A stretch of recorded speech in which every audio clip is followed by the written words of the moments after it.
Start. Hello students, so today again we are going to continue with theories of evolution. In the previous chapter I have completed evidences of evolution. So today we will be specifying on theories of evolution. So the first theory is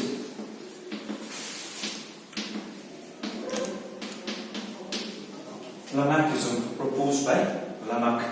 This theory is also known as theory of inheritance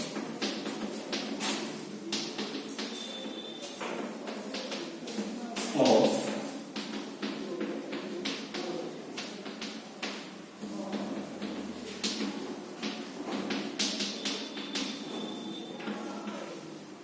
characters. So basically Lamarckism deals with inheritance of acquired characters. By this what it means is an individual acquires a character during its lifetime. That particular character is transmitted to its offsprings. So this theory basically deals with inheritance of acquired characters. So when we're going to explain this, we have to remember three things in mind.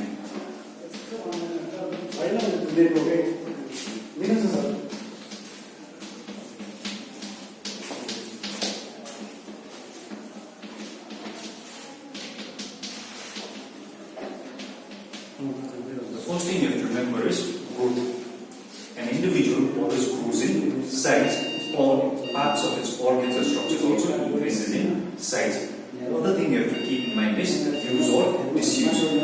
By use or disuse, what it means is if you use a particular structure or organ, it becomes highly developed. If you no longer use that structure, it becomes underdeveloped. And finally, inheritance, what it means is the organ which becomes highly developed, that particular character passes down to the coming generations. So according to Lamarckism, what it means is an organ or an individual grows in size, and if it is used continuously, it develops, or if it is not used, it undergoes underdevelopment, and that particular developed organ is transmitted to the coming generations.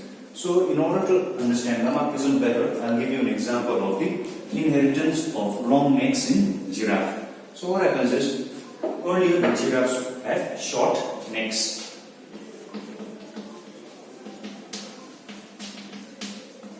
They basically used to feed on grass, and when the grass started to become less, they had to feed on the leaves of trees. So what they did was they started to stretch their necks.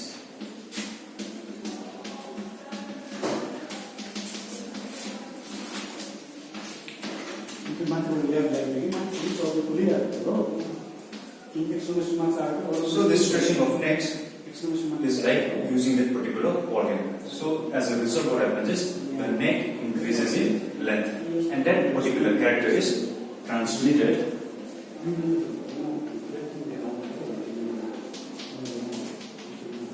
to the offsprings. So what happens is, due to the continuous use of stretching of the necks became longer, and that particular character was transmitted to the offsprings, and hence you have your modern day giraffes having long necks.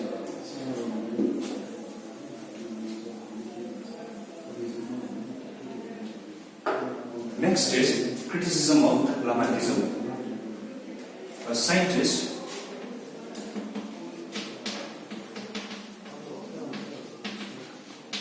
August Weismann, what he did was he cut the tails of mice for 26 successive generations. For example, with this generation 1, he cut the tails of mice. The offsprings obtained from this generation, again, he did the same thing, that is, he cut the tails. He repeated this process for 20 successive generations. Now, what he obtained was the mice at the 20th generation still had long tails. That means inheritance of acquired characters is not followed in this particular experiment. So this is one criticism of Lamarckism. Basically what happens is, cut tail is an acquired character. This acquired character was supposed to be inherited by the coming generations. But despite doing the same thing for 20 successive generations, the mice still ended up having long tails. So this is an example of criticism of Lamarckism. And this experiment was done by August Weismann.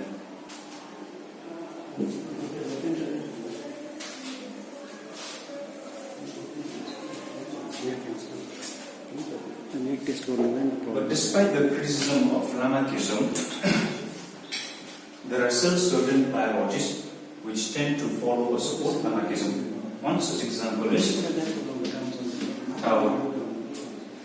what he did was he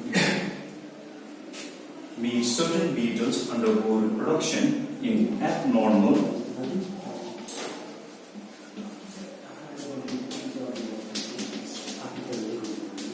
moisture conditions. As a result, the offspring of this particular beetle also had unique characters, and these unique characters were again in turn transmitted to the coming generations.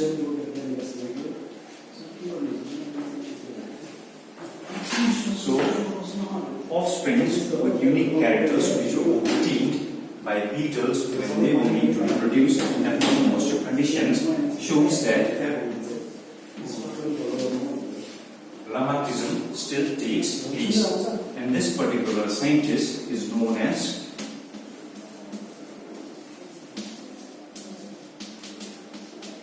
neo-Lamarckist because he is a believer of Lamarckism. Even there are further examples which show that Lamarckism generally does not occur. One simple example is, if you look at the arms of blacksmith, he has huge arms because the blacksmith is continuously using his arms. So the huge size of the arms is an acquired character. But if you look at his offsprings, the offsprings might be still having thin arms. So that particular character is not transmitted to the offsprings. Another example is Indian women. You all know that they have a habit of piercing their ears and noses. So despite doing it for many generations, you still see that the female species or individuals, they still have to pierce their ears and noses. So again, that piercing of the ears and nose, which is an acquired character in the lifetime of an individual, is not transmitted to the coming individuals. So next we're going to do is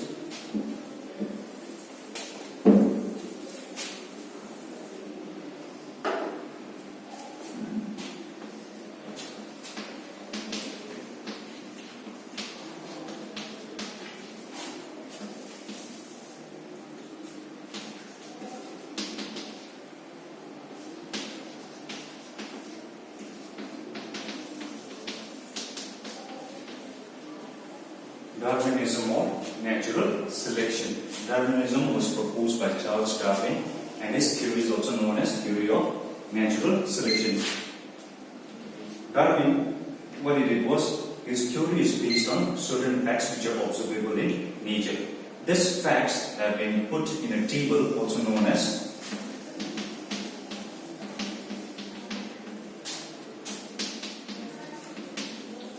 Wallace's chart. So basically what the facts are,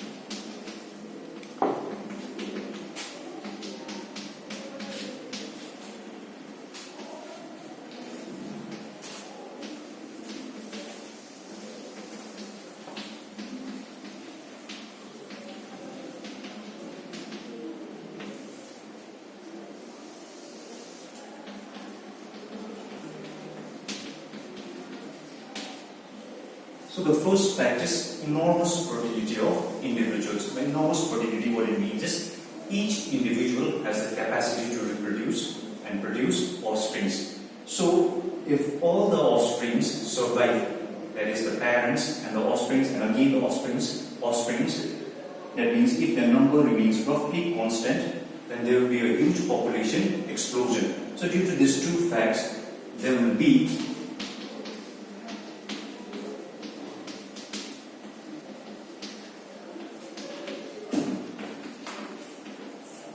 struggle for survival.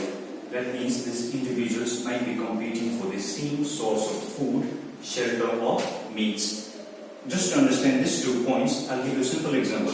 Let's say a pair of flies, in the first generation there is eggs.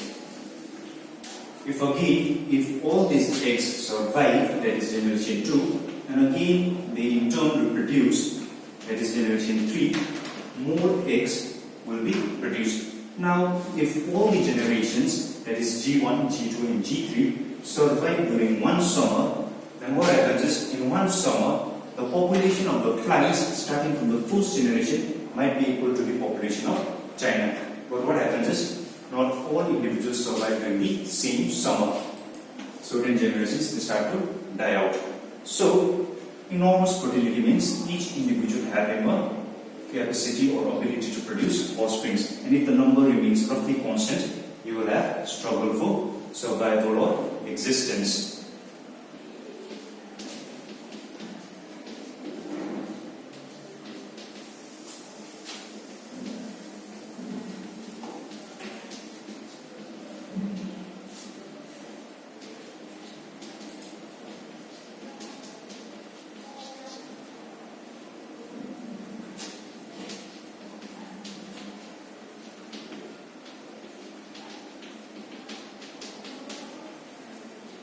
So, struggle for survival, I already gave you an example, individuals competing for food, shelter or meats.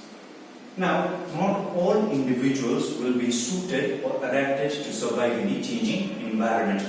There will always be certain differences among individuals. For example, even among twins, you will see that not both individuals are exactly alike. So, this particular thing, difference among individuals, is known as variations. Variations means differences among the individuals. So what happens is, due to struggle for existence and variations among the individuals, the next reduction that's going to take place is natural selection. That means natural selection is a process which selects the best individual suited to survive in the changing environments.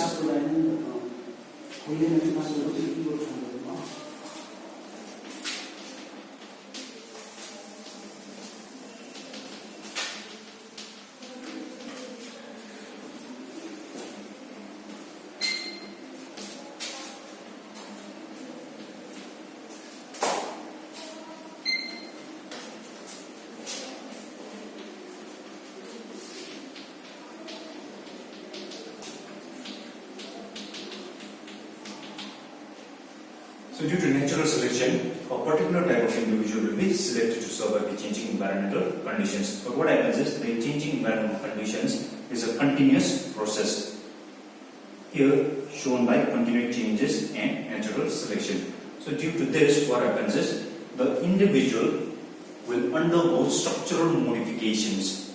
Due to the changes in the structural modifications, they become different from the original species. So hence, due to their changes, they might look as completely different new species.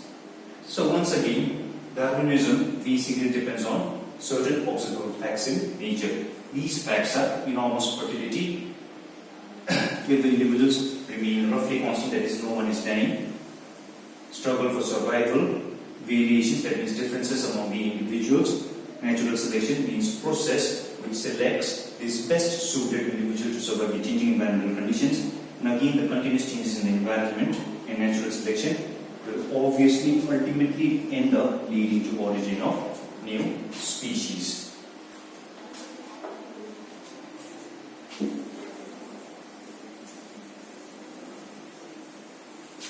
To understand Darwinism, I'll give you an example.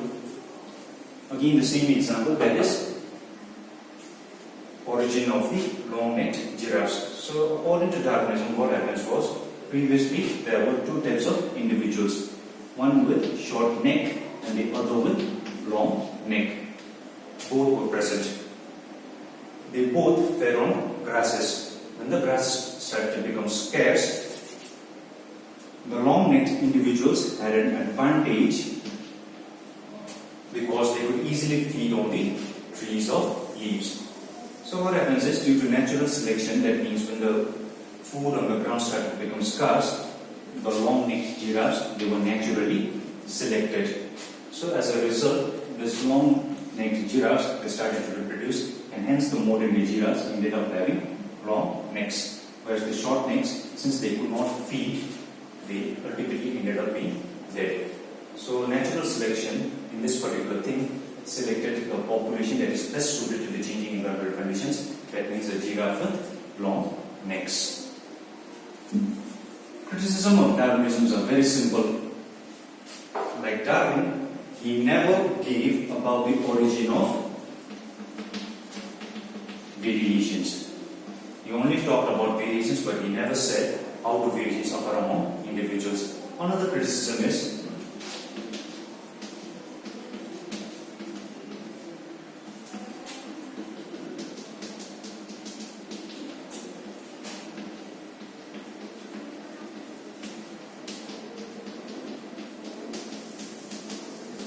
when talking about natural selection, we always give upon the emphasis on survival of the fittest individual.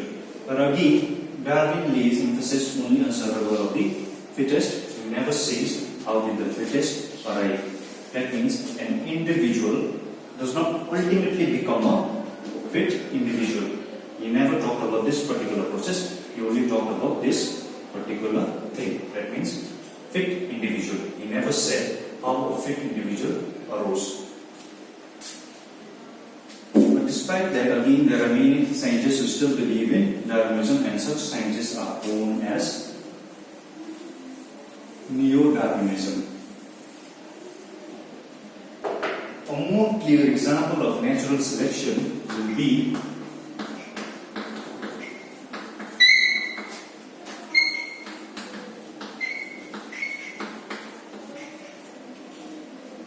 industrial melanism.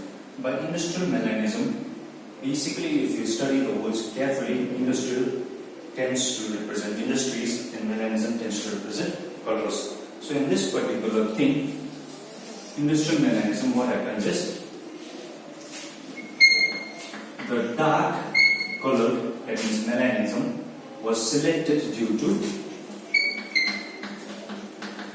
industrial revolution. In order to understand this more clear,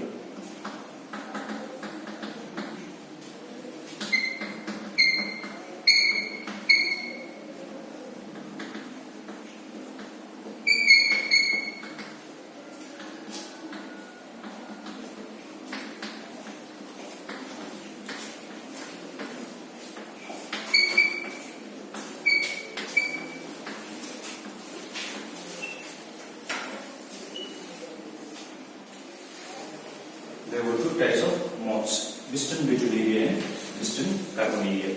Western Betulidae, the unique thing is this moths had a light color. Western Carbonidae, they are a dark color.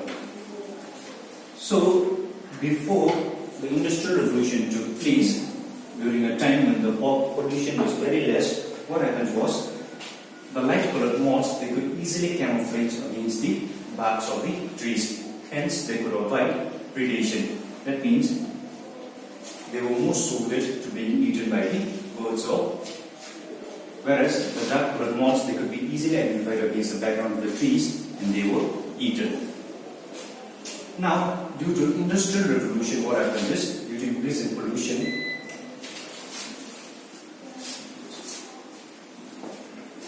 the trees, they started to become darker. Now, due to the trees started to become darker, these moths are again better suited to avoid predation, whereas the light colored moths, they were easily identified and hence they started to become food for the predators. So due to natural selection, that is industrial revolution, what happens is this particular moth, Western Carbonidae, was naturally selected.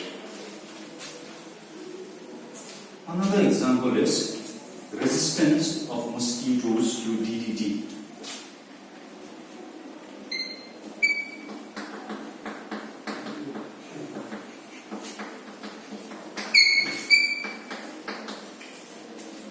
Earlier, in order to prevent mosquitoes from increasing in their numbers, what they did was they used DDT, and the mosquito population did increase drastically. So, according to Darwinism, there were mosquitoes which were resistant to DDT and mosquitoes not resistant to DDT. Due to use of DDT, the mosquitoes which are not resistant to DDT may decreased in number, but the mosquitoes which are resistant to DDT, they increased in number. So what happens is due to continuous use of DDT, the mosquitoes which have genes which provide the resistance to DDT they increase in number. So again in this case, the natural selection, which is use of DDT, selected the mosquitoes which had resistance to DDT. Another example is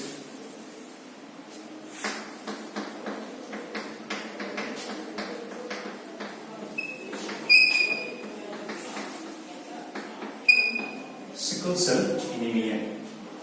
This particular disease, what it does is, the RBCs, they are shaped like a sickle. So due to the shape, the hemoglobin content is very less and hence they cannot transfer oxygen easily.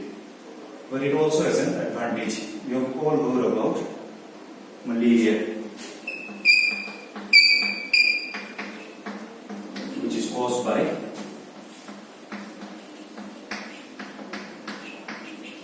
Plasmodium. Now the unique thing about Plasmodium is this always lives in RBCs. So an individual having sickle-shaped RBCs, they have an advantage because the Plasmodium cannot live in sickle-shaped RBCs. So hence these individuals are naturally selected.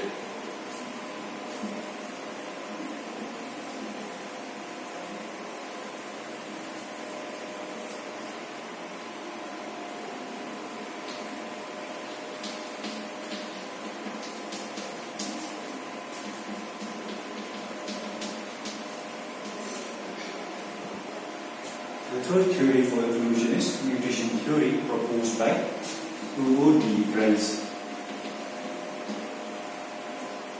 What he did was he observed individuals of primrose and he found that not all individuals were alike. There were certain individuals which had certain unique characteristics. So according to him, mutations, also known as saltations, they occurred randomly and suddenly in a generation. And these individuals were better suited to survive in changing environments.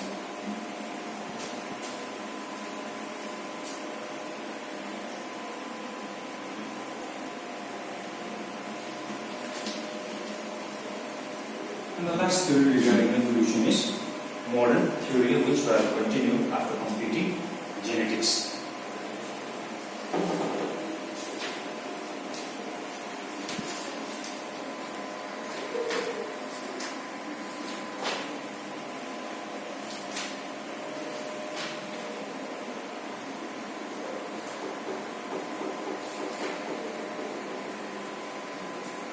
So regarding natural selection, I have already given you a few examples like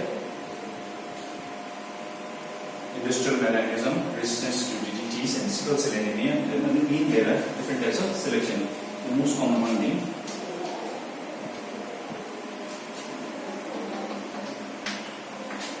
artificial selection. Artificial selection are basically done by farmers in which they select crops which have a high producing capacity.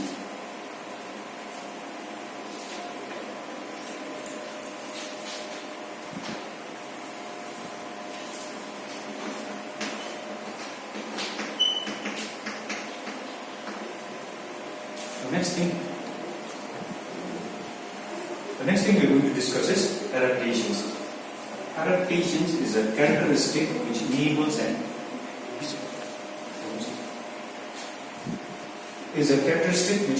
an individual to survive better in changing environmental conditions.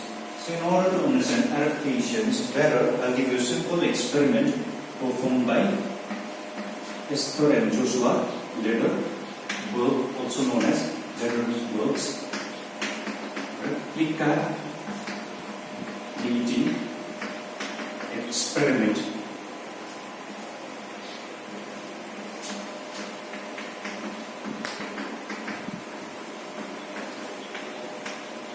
A bacterial colony is grown in two separate mediums.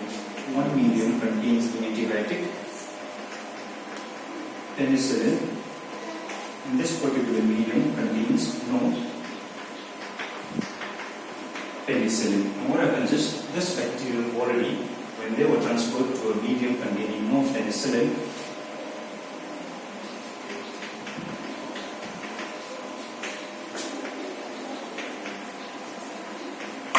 bacterial growth was enormous, whereas in the medium containing penicillin,